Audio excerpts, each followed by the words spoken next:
Hi there, it's busy day and I'm here at Home Depot looking again at any plants on sale. Ang gaganda but not on sale. So, ang ganda ng mga roses pero expensive pa rin. Like $34.98 pero ang ganda. I already have this type. Parang single petal oh. Hindi siya ganun ka yung parang velvety like mine. Yung sa akin medyo velvety pero medyo nagkaroon ng black spot.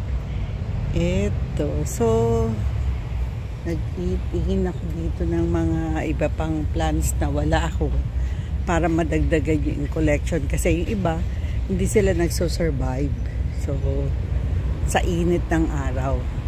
Inubos ko lang yung time ko kasi yung mga bata, yung mga apo ko nasa Vancouver Aquarium at we have time, yung my husband and I na to walk around para ma-practice ko rin ng naglalakad uli after my recent fall. Parang humina yung tuhod ko ng nakahiga. So sabi ng husband ko, lakad tayo.